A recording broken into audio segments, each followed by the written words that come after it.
옆에 분과 인사하겠습니다. 새해 복 많이 받으세요. 인사하겠습니다. 우리는 1년에 2번씩 복을 받으니까 아주 복 받은 사람인 줄 믿습니다. 자, 당신을 뵈니 하나님 뵙는 것 같습니다. 아주 사랑스러운 얼굴로 예수님 뵙는 것 같습니다. 이번엔 천사와 같은 얼굴로 천사를 뵙는 것 같습니다. 인사하겠습니다. 네, 반갑습니다. 네, 오늘은 너희 보는 바와 같이 나는 있느니라 라는 제목으로 드디어 누가복음 시리즈 마지막 시간을 맞이했습니다. 바로 들어가겠습니다. 너희가 본 바와 같이 나는 있다. 그러니까 너희가 본 것이 무엇인가를 먼저 살펴보도록 하겠습니다. 오늘 본문은 이게 읽으신 부분은 제자들이 부활하신 주님을 만나는 장면입니다. 근데 그 위에 보면 엠마오로 가는 두 제자의 이야기가 나옵니다. 부활하신 주님이 그들을 만나러 오신 거였습니다. 그 두 제자는 길을 가면서 지난 며칠 동안 이 예루살렘에서 있었던 예수님의 이야기를 아주 슬픈 마음으로, 침통한 마음으로 대화를 나누고 있었습니다. 14절에 보면 이 모든 된 일을 서로 이야기하더라 하고 있는 거죠.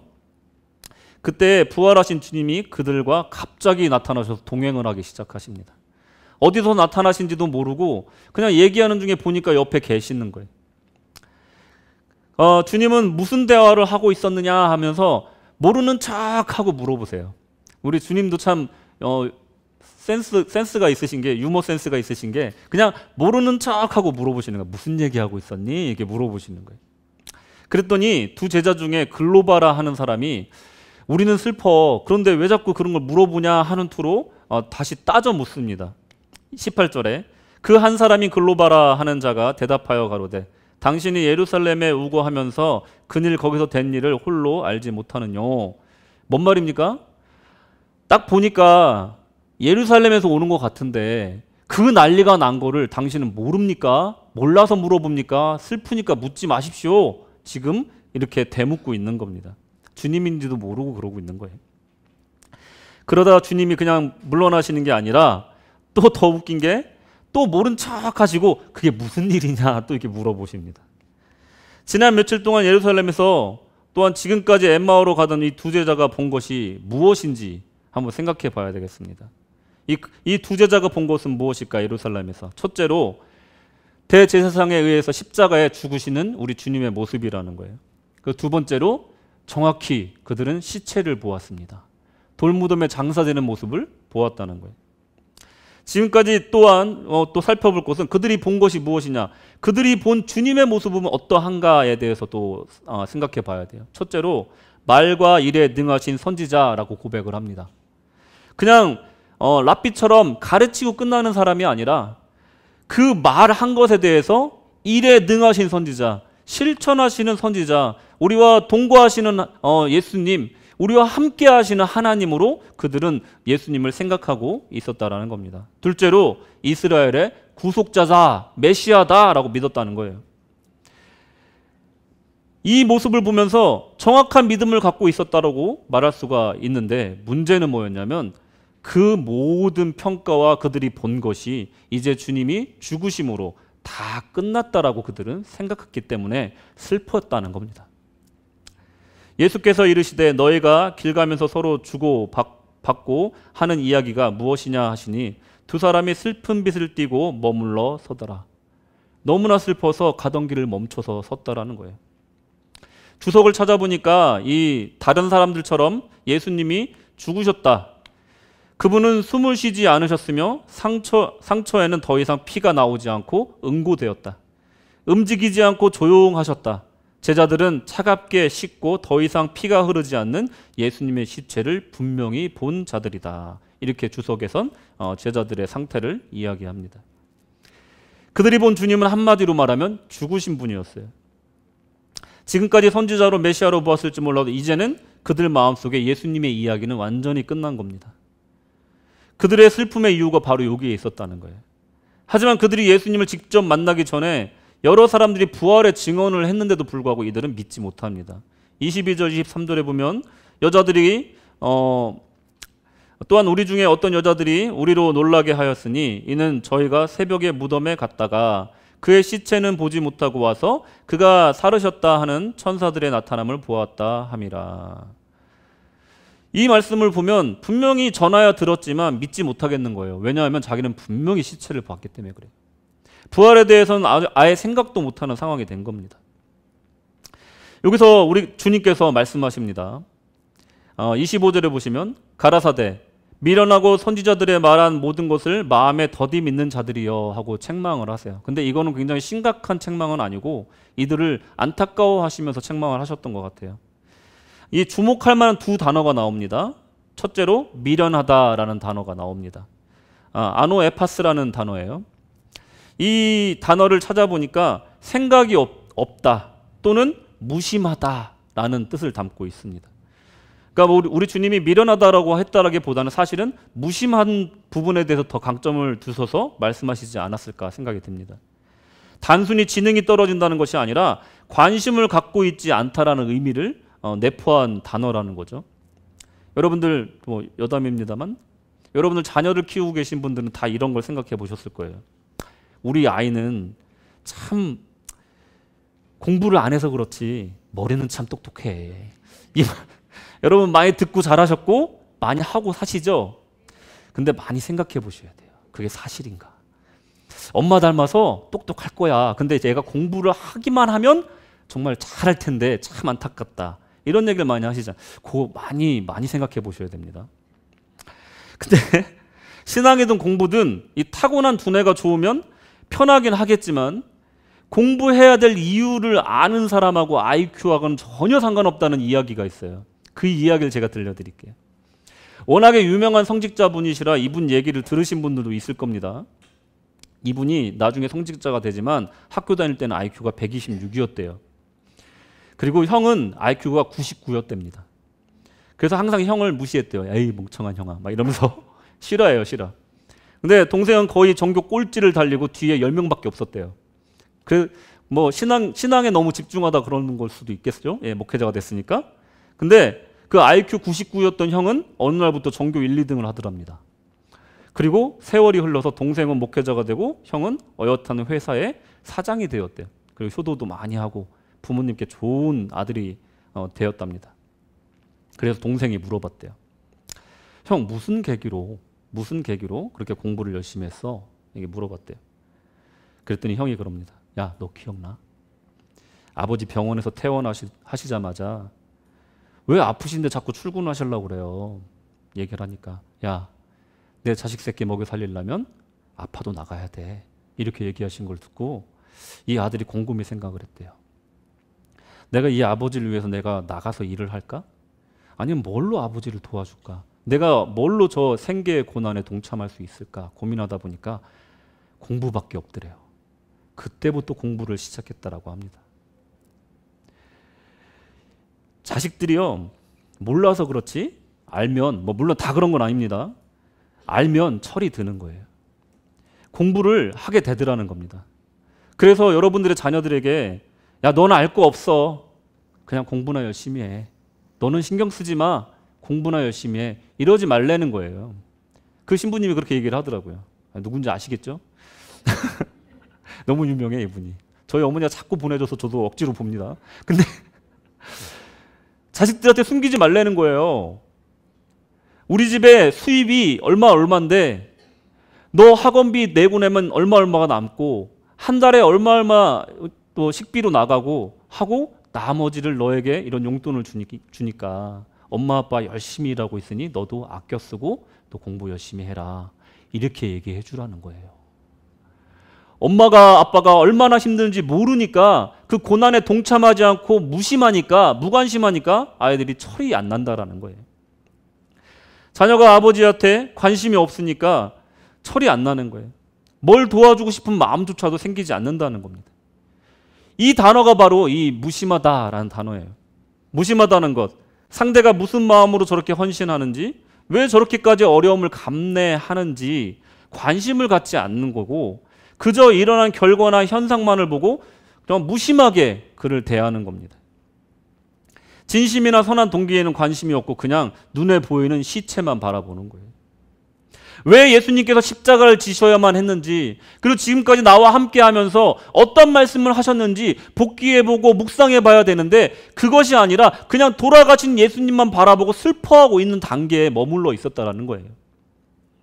나는 얼마나 나의 주변 사람들에게 그 진심을 이해하려고 노력을 하고 있는가, 예수님처럼 사랑하고 있는가 생각해보는 그런 시간을 저는 가져봤습니다. 두 번째로 더디 믿는 자들이요, 브라디스라는 단어인데, 더딘, 느린, 요 뜻과 함께 또 무슨 뜻이 있었냐면 무딘이라는 뜻이 있었어요. 무딘, 칼날이 무디다, 샤프하지가 않다는 거죠. 예민하게 반응하지 않는다는 거예요. 말씀을 믿고 바로 즉각적으로 받아들이는 것이 아니라 가만히 있어봐라 하고 보는 거예요. 그리고 만나보자 하고 기다려보는 거예요. 신중한 것을 비난하는 것이 아닙니다.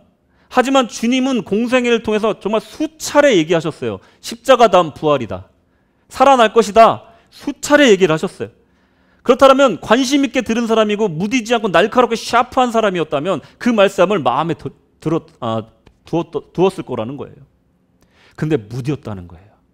그러다 보니까 이해가 늦어지는 거예요. 반응도 늦어지는 거예요. 그냥 십자가의 슬픔에만 잠겨 있는 거예요. 부활을 상상조차 하지 못하는 겁니다. 주변의 모든 사람이 부활하셨다라고 지금 떠들고 막 얘기하고 다니고 있는데 들어도 믿지를 못하는 거예요. 영적으로 무딘 상태를 의미하는 겁니다. 사안의 긴급성을 알면 급할 땐 즉각적으로 반응해야 될 때도 있다는 거예요. 신중할 때도 필요하지만 그럴 때도 필요하다는 겁니다. 주님이 돌아가셨어요. 모세와 및 모든 선지자의 글을 알고 배운 사람이라면 이제 주님의 부활이 보일 것이라는 것을 알아야 한다는 거예요. 예수님이 태어나고 큰 별이 이게 떴을 때 그 대제사장들이 헤롯가 있을 때 성경에 이러이러한 말씀이 있습니다, 베들레헴에 있답니다, 그러고 마는 거예요. 거기 가서 경배를 해야 되는 사람들이 그러고 마는 거예요. 무딘 거예요. 반응은 안 하는 겁니다. 이 신앙의 날카로움이 그래서 필요하다는 거예요. 예민함이 필요하다는 거예요. 신중함과 무딘 것은 다르다는 겁니다. 신중하다는 것은 정확한 성경적 근거가 나타나면 그 전까지 신중하다가도 정확하다 믿어지면 움직여야 된다는 거예요. 근거에 따라 결정하고 행동해야 되는 거예요. 즉각적으로 주님의 뜻대로 움직여야 된다는 겁니다. 이제 제자들에게 요구되었던 것은 바로 이런 움직임, 이런 액션이었다는 겁니다. 부활을 믿는 액션이었다는 거예요. 인간적인 슬픔과 애도가 아니라 부활을 대비하고 반응하는 영적인 샤프함이 필요했었다는 겁니다. 그들의 무딘 영성은 부활의 주님을 직접 만나 길을 걸어가고 있는데도 주님이 주님인지를 깨닫지를 못합니다. 16절에 저의 눈이 가리워져서 그인 줄을 알아보지 못하거늘. 어떻게 이럴 수가 있죠? 주님이 옆에서 걸어가고 있는데 주님인지를 모르는 거예요. 제자인데. 근데 이 사람들을 우리가 비판할 수가 없는 것이, 우리는 분명히 주님의 은혜 가운데 살고 있는데 지금도 부어주고 계신데 깨닫지 못할 때가 얼마나 많습니까? 정말 1년에 손가락이 꼽을 만큼 주님의 은혜를 깨닫는다고 해도 정말로 신실한 성도라고 말할 수가 있는 거예요. 우리는 어쩌면 이들보다 더 가리워져 있는지도 모른다는 생각을 해봅니다. 엠마오로 간다는 게 무슨 뜻입니까? 예루살렘에서 겨우 11km, 한 7마일 정도 되는 거리인데, 엠마오로 돌아간다는 것은 집으로 돌아간다는 것을 의미합니다. 그냥 거리상으로는 11km지만 영적으로는 엄청난 거리를 의미합니다. 왜냐하면 영적인 사역의 포기를 의미하는 것입니다. 원래대로 하던 대로 돌아가겠다는 의도를 갖고 있기 때문에 그 엠마오로 돌아가는 길은 그렇게 영적으로 먼 길이었다는 겁니다. 주님의 구원 사역은요, 성경의 예언대로 순차적으로 성취해 나가는 과정 가운데 계셨는데도 그 다음에 뭐가 올지를 깨닫지 못했다라는 겁니다. 우리 주님은요, 십자가 밑에 머물러 있기를 원하지 않으십니다. 부활의 주님을 만나기를 원하신다는 거예요. 옆에서 걸어가고 계신 주님을 깨닫기를 원하신다는 겁니다. 물고기를 낚는 삶으로 돌아가는 것을 원하는 것이 아니라 사람 낚는 선교의 사명으로 나아가기를 원하신다는 거예요. 이제 누가복음에서 우리는 이제 예수님의 삶을 배웠으니, 그 사랑을 배웠으니 사도행전으로 나아가기를 우리 주님은 원하신다는 겁니다. 이 두 제자가 본 게 또 무엇일까요? 생각해 보죠. 이 두 제자가 또 눈을 가리워서 못 본 것이 무엇일까? 이것도 한번 생각해 봐야 될 것 같습니다. 그저 십자가의 사건이 엠마오로 돌아가는 도상에 슬퍼하며 서로 주고받을 만한 그냥 이야기거리인 뿐일까 생각을 해봐야 된다는 거예요. 아니면 모세와 또 모든 선지자의 글로 시작하여 모든 성경에 쓴 바 십자가 후 3일 만에 부활하시고 성령이 임하여 예루살렘에서 시작하여 온 열방으로 전파되는 기쁨 소식이 될 것인지를 우리 묵상해 봐야 된다는 겁니다. 그게 어디까지 오고 있는가? 우리 삶 가운데 어떻게 나타나고 있는가 봐야 된다는 겁니다. 27절에 그의 이름으로 죄사함을 얻게 하는 회개가 예루살렘으로부터 시작하여 모든 족속에게 전파될 것이 기록되었으니 볼지어다 내가 아버지의 약속하신 것을 너희에게 보내리니 너희는 위로부터 능력을 입히울 때까지 이 성에 유하라 하시니라. 아멘. 예수님의 공생애와 십자가의 사랑이 이제 우리를 통해 우리의 삶 속으로 전파되는 것을 우리 주님은 이제 원하시고 그걸 보기 원하신다는 것을 믿으시기 바랍니다. 둘째로 너희가 본 부활은 이제야 드디어 이 제자들이 주님을 깨닫게 되는 거예요. 두 제자가 그분이 부활하셨다는 소식은 이미 들었지만 그 소문에 대한 가장 확실한 증거를 이제 맞이하게 되는 겁니다. 저희와 함께 음식을 잡수실 때 떡을 가지사 축사하시고 떼어 저희에게 주시매 저희 눈이 밝아져 그인 줄 알아보더니 예수는 저희에게 보이지 아니하시는지라. 함께 유하기를 청했더니 우리 주님께서 같이 유하시면서 떡을 떼며 축사하시고 같이 그들에게 주셨대요. 무슨 말입니까? 같이 밥을 드신 거예요. 그리고 같이 동고동락을 하신 겁니다. 그러면서 이 제자가 주님인 걸 깨닫게 되는 거예요. 여러분 사람 관계도요. 처음 만난 분들은 당연히 어색합니다. 그럼 우리 한국 분들은 뭐라고 얘기하죠? 밥이나 한번 먹읍시다 하는 거예요. 인사말처럼 하는 겁니다. 이 말만 지키고 살아도 주위에 친구가 많아질 거예요. 이게 가장 유명한 거짓말 중에 하나라고 사람들이 얘기를 합니다. 근데 실제로 밥을 먹으면 어떻게 됩니까? 친해져요. 친근해지는 거예요. 누구 영화에 나오는 것처럼 밥도 먹고 사우나도 하고 내가 알아 다 알아 그것처럼 밥 먹으면 친해진다는 거는 정확한 사실입니다. 우리 주님과 밥을 먹으면 어떻게 됩니까? 깨닫는 거예요. 주님이시라는 거. 여러분 결혼을 준비하시는 분들이 상견례를 하는 이유가 뭡니까? 그냥 차 한잔 마시면서 해도 되는데 밥을 먹어요. 굳이 한정식당에 가서 꼭 밥을 먹으면서 상의를 해야 돼. 그냥 구체적인 내용을 얘기하는 건 아니지만 꼭 한정식을 먹으면서 상의를 해야 돼. 왜 그렇습니까? 우리가 친해질 수 있는가? 저 사돈 내외가 어떤 분인가? 밥을 먹어보면서 이제 경험해 보는 거라는 거. 주님인지를 모르다가 함께 길을 걸으며 말씀을 풀어주시는 것을 듣다가 마음이 뜨거워지는 것을 느끼고 함께 밥을 먹어보니 우리 주님이구나 하고 알게 되었다는 겁니다. 32절 저희가 서로 말하되 길에서 우리에게 말씀하시고 우리에게 성경을 풀어주실 때 우리 속에서 마음이 뜨겁지 아니하더냐 하고. 이 두 제자가 본 것은 이제 십자가의 주님이 아니라 부활의 주님을 보게 된 거예요. 이제 너희가 본 것이 십자가의 내가 아니고 부활의 예수니 이제 내가 여기 있다 말씀하고 계시는데 그 방법이 뭐였냐면 같이 밥을 먹고 동고동락 하셨다는 거예요. 그냥 건너 아는 사이가 아니라 진짜 아는 사이, 스승과 제자의 사이로 다시 돌아오고 동고동락하는 사이로 우리 주님은 우리가 발전되기를 원하신다는 거예요. 그래서 밥을 먹으시는 거예요. 저는 지난 몇 주간 동안 제가 이 구세군 한익교회에 부임해서 지금까지 저의 목회를 좀 돌아봤습니다. 내가 처음 구세군을 만나고 가족처럼 정을 나누던 이 교회에 우리 하나님이 왜 또 다시 보내셨을까? 내가 이곳에서 사용받을 달란트는 무엇일까? 생각을 많이 하게 되더라고요. 항상 제가 설교를 할 때 주요 기조 중에 하나가 바로 그거잖아요. 하나님이 우리 교회에 나를 부르신 이유가 뭔지 생각해 보십시오. 그 질문을 제가 제 스스로에게 해봤습니다. 저의 목회 방향이 분명 하나님 뜻에 부합한데 왜 이렇게 외롭고 지칠까?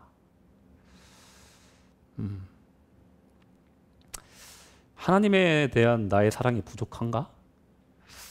막 생각하다가 다시 생각해 보니 내가 이웃을 향한 사랑의 실천 방법의 차원에서 문제가 있다는 생각이 들었습니다. 성경은 예수님이 우리를 위해서 하신 일 외에는 우리에게 요구하지 않는다라는 말이 있습니다. 그냥 주님이 하신 것만 열심히 따르려고 하면 되지, 성경에 나오지 않은 일은 굳이 할 필요가 없다라는 말로도 해석이 돼요. 우리 주님이 또 성경의 가르침이 어떤 방식으로 목회를 하시고 사랑하셨을까 생각을 많이 하게 됐습니다. 모세가 자신을 따르는 자들만 데리고 가나안을 갔다면 어땠을까? 한 달이면 갔을걸요? 멀지 않기 때문에. 따라올 사람은 따라와, 못 따라오면 나고야 하고 갔다라면 한 달 만에 가나안에 갔을 겁니다. 근데 왜 40년을 돌았을까? 오늘 말씀을 준비하면서 또 누가복음을 복기해 보면서 예수님은 항상 오늘 이 엠마오로 가던 제자들에게 하셨던 것처럼 하셨구나. 나에게도 항상 그렇게 찾아오셨었구나.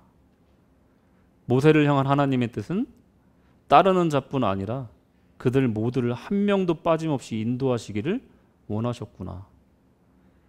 그들의 믿음의 분량과 걸음의 속도에 맞춰 주셨구나. 무디고 믿기를 더디하는 자들에게 멀리 서서 따라오라고 고함치는 것이 아니라 찾아오셔서 같이 걸어주시고 같이 밥을 먹고 같이 동고동락 하셨구나. 나는 지금까지 옳다고 믿는 길을 제시하는 것이 담임사관의 사명이다라고 생각하면서 너무 우리 성도님들을 몰아치기만 했구나. 저 멀리 서서 이것이 옳은 길입니다. 따라오십시오. 이것이 옳은 길입니다. 따라오십시오 하고 외치면서 있었던 저의 모습을 발견하게 됐습니다. 외부에서 시급하게 도움이 필요한 사람들도 많지만 사실 우리 교회 내에서 사관의 돌봄과 영적인 교제가 필요한 분들이 참 많은데 뭐가 그렇게 바빠서 밥 한 번 먹는 게 그렇게 힘들었을까?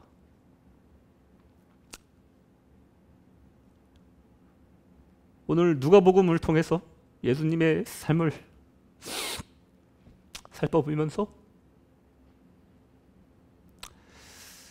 이 마지막 시간이 돼서야 우리 예수님의 사랑하는 방식을 저에게 깨닫게 해주셨습니다. 옳은 길을 가는 것이 중요한 것이 맞지만 혼자서 가나안 땅에 들어가라고 하신 적은 없다라는 것을 저에게 알려주신 거예요. 이것은 단순히 사소한 실수나 잘못에 대한 수정을 요구하시는 것이 아니라 이제는 일 잘하였다. 큰 관점에서 이제 목회 방향에 전환이 필요하다라는 죄송합니다. 깨달음을 어제 밤에 주셔서 제가 쓰던 설교를 다 지워버렸습니다. 써놓은 설교 원본을 보니까 내가 성도 입장에서 들으면 너무 가슴이 아픈 내용들이 많은 거예요.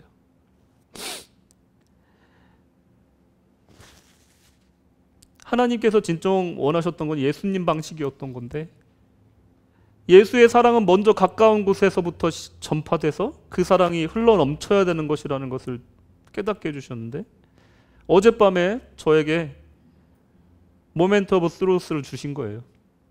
진리의 순간을 허락해 주신 겁니다. 뭐 제가 오늘 이 모든 간증을 다 할 수는 없습니다만 5년 전에 저에게 주셨던 큰 고난이 있었어요. 관계의 문제가 있었습니다. 갈등이 있었어요. 그것에 대해서 저는 함께 화해하고 마무리한 일이었습니다. 근데 지금 생각해 보니 오늘날에 저에게 이 깨달음을 주시기 위해 5년 전에 이미 그곳에 세팅해 주시고 제가 이 상황을 이해할 수 있고 깨달을 수 있도록 5년 전에 이미 저에게 그 상황을 주셨더라는 것을 생각하면서 정말로 막 소름이 끼치는 경험을 어젯밤에 했습니다.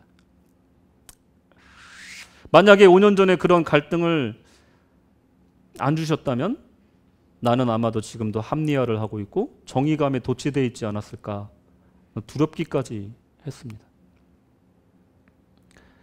주님의 진리와 깨달음은 강력한 선포나 선언이 아니라 용납해주고 함께 떡을 떼고 축사하시고 동고동락하는 중에 나타나는 거라는 것을 우리 주님의 삶을 통해서 보여주신 겁니다. 사랑하는 성도 여러분, 저를 지금까지 용납해 주시고 보듬어 주셔서 감사합니다. 이제 예수님을 따르던 제자들에게, 또 저에게, 부활의 주님을 만난 제자들에게, 또 우리에게 어떤 과제가 남겨졌을지 생각해 봐야 될 것 같습니다. 그것은 바로 그렇게 사는 것이고 증인이 되는 것입니다. 33절, 34절에 보시면 곧 그 시로 일어나 예루살렘에 돌아가 보니 11 사도와 및 그와 함께한 자들이 모여 있어 말하기를 주께서 과연 살아나시고 시몬에게 나타나셨다 하는지라. 이제 증인이 돼서 전파하고 있는 겁니다. 48절에 너희는 이 모든 일의 증인이라. 너희가 보는 바와 같이 내가 너희 앞에 있으니 너희는 나를 증거하라. 이렇게 말씀하시는 겁니다. 네가 본 거를 증거해라. 네가 만난 주님을 증거해라. 증인이 되어라 말씀하시는 거예요. 나와 동고동락하며 말씀을 배우며 그 말씀이 성취되는 것을 본 것을 너희 삶 속에 증거해라. 지금 말씀하고 계신 겁니다. 그리고 성령을 받으라 말씀하시는 겁니다. 이렇게 주님의 역사는 한 채 어긋남이 없이 말씀대로 성취되고 있습니다. 이렇게 착착 진행되는 구원의 역사를 놓치지 않으려면 앞에서 말씀드린 무관심이나 무디어서는 안 된다는 거예요. 이 두 제자와 11 제자는 그 슬픔과 무딤과 같은 무기력과 절망에서 빠져나오게 됩니다. 일종의 PTSD 같은, 즉 엄청난 대형 사건 이후에 겪는 이겨낼 수 없는 고통과 절망과 스트레스를 드디어 벗어나게 되는데, 이 과정에서 그것을 끝낸 분은 다른 누구도 아닌 우리 예수님이었다는 겁니다. 스스로 이겨낸 것도 아니라는 거예요. 제가 해보니 마음을 다스린다는 게 참 말이 안 되는 소리더라고요. 내가 어떻게 내 마음을 다스립니까? 예수님이 오셔서 우리의 마음을 뜨겁게 하시고 풀어주셔야지만이 우리의 마음이 그때서야 다시 회복되더라는 겁니다. 그 사역을 하라고 저를 보내주셨다고 이제 말씀해 주시는 걸 제가 깨달았습니다.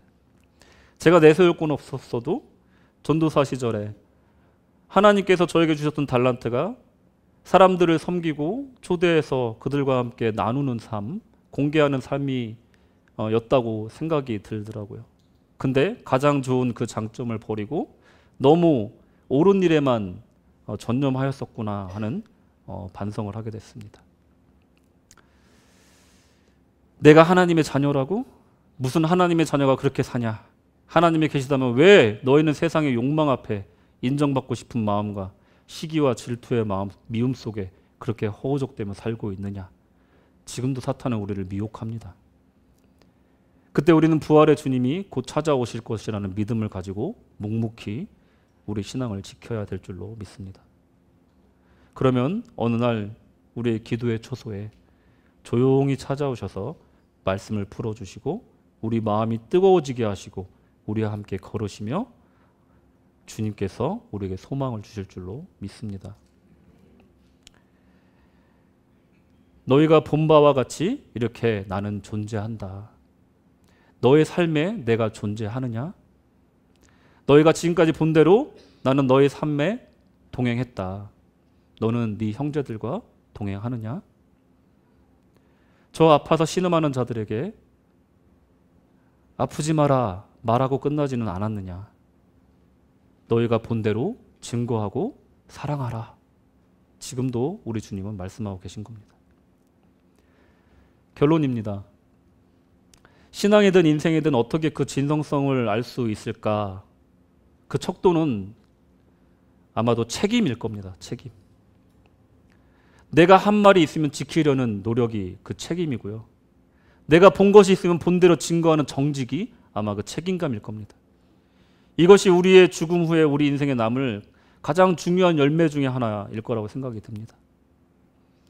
성경은 예수님이 우리를 위해서 하지 않은 것은 우리에게 요구하지 않는다는 말을 제가 아까 드렸는데, 우리는 우리 주님이 하시는 일을 하려고 노력하면 그뿐입니다. 다른 어떤 것도 더 할 수도 없고 하려고 노력할 필요도 없습니다. 그냥 주님이 하신 것만 하면 되는 거예요. 제가 아는 아주 강력한 도전적인 질문이 하나 있습니다. What would Jesus do? 예수님이라면 어떻게 하셨을까? 또한 제가 사관학교 때 교관사관님으로부터 들었던 아주 원론적이면서 도전적인 강력한 질문이 있습니다. So, what are you going to do?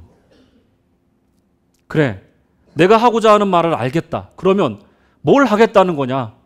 항상 제가 설교에 원고를 가지고 가면 이렇게 물어보셨어요. 모든 설교와 너의 생각이 스스로 질문해 보라는 조언인 겁니다. 매주 설교를 듣고 계신 여러분께도 이 질문을 유효할 거라고 생각을 합니다. 오늘 이 메시지가 저를 포함해서 여러분에게 하나님의 말씀으로 믿으신다면 나는 그래서 뭘 어떻게 실천할 것인가 자문하셔야 된다고 생각을 합니다. 말씀에 비춰보고 내가 뱉은 말을 얼마나 책임지고 있는가, 하나님 앞에서 앞뒤가 다르지는 않는가, 진실되게 살고 있는가 돌아봐야 된다는 겁니다. What would Jesus do? What are you going to do?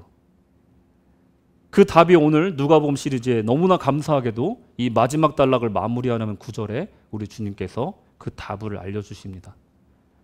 이 말씀 읽으면서 마칠까 합니다.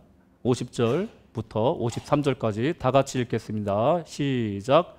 예수께서 저희를 데리고 베다니 앞까지 나가사 손을 들어 저희에게 축복하시더니 축복하실 때 저희를 떠나 하늘로 올리우시니 저희가 그에게 경배하고 큰 기쁨으로 예루살렘에 돌아가 늘 성전에 있어 하나님을 찬송하니라. 할렐루야. 우리가 해야 될 일이 바로 이겁니다. 성령을 받아야 되는데 그럼 어떻게 해야 성령을 받느냐? 예루살렘으로 돌아가셔야 됩니다. 여러분들의 마음속에 예루살렘이 어디입니까? 여러분들의 마음속에 예배의 장소가 어디입니까? 만약에 내가 정말로 신앙이 좋을 때 했던 것을 지금 하고 있지 않다라면 그 예배의 제단은 지금 무너져 있는 상태인 겁니다. 주일 예배로, 매일 아침 기도의 자리로, 수요 예배, 금요 예배, 내가 할 수 있는 모든 것들 예배 자리에 돌아와야 된다는 거예요. 그리고 신령과 진정으로 하나님께 찬송하시기를 바랍니다. 그리고 성령이 충만하기를 기도하시기 바랍니다. 그러면 What am I going to do? 하고 우리 주님에게 묻는 심령이 될 줄로 믿습니다. 주님, 제가 무엇을 할까요? What would Jesus do? 주님의 마음이 어떤 마음입니까? 전 주님의 뜻대로 살고 싶습니다 하는 마음이 될 줄로 믿습니다. 여러분, 교회가 서로 사랑하지 못하는 그 모습이 있다면 그것은 제일 먼저 제 책임인 거라는 것을 어제 주님께서 알려주셨습니다. 여러분의 삶 속에 혹시라도 저와 같이 교만함에 쌓여서 다른 분들을 사랑하지 못하는 분들이 계시다면 여러분 기도하시기 바랍니다. 누가 그러시더라고요. 어차피 천국 가서 만날 사람들인데 뭘 싸우냐. 그게 참 강력하게 다가왔습니다. 여러분 주님 안에 서로 사랑하시기 바랍니다. 그리고 또 부족한 이 장사간의 부족한 점도 많이 용납해 주시기를 부탁드리겠습니다. 예, 저는 이 말씀을 가지고 제 삶 속에 열매 맺도록 노력하겠습니다. 여러분들도 항상 물으시기 바랍니다. 주님, 무엇을 원하십니까? 주님, 제가 어떤 걸 하길 원하십니까? 이렇게 물으시는 주님의 복된 성도님들 되시기를 주님의 이름으로 축원합니다. 기도하겠습니다.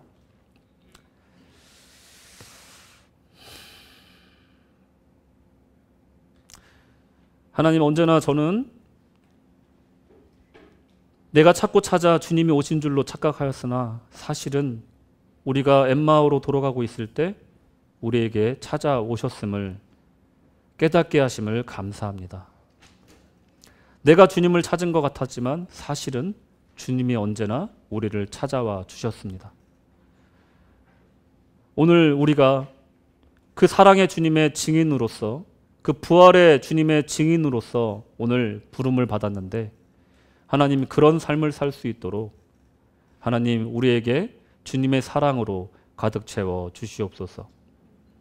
하나님의 귀한 역사가 우리의 교회 가운데 사랑이 흘러넘치는 교회가 되게 하시고, 주님의 사랑으로 가득한 교회가 되게 하시고, 서로를 더 낮게 여기며 서로를 존중해주고 사랑해주는 복된 교회가 될 수 있게 하시어 그 사랑이 흘러넘쳐서 우리 지역으로 나아갈 수 있도록 주께서 인도하여 주시옵소서.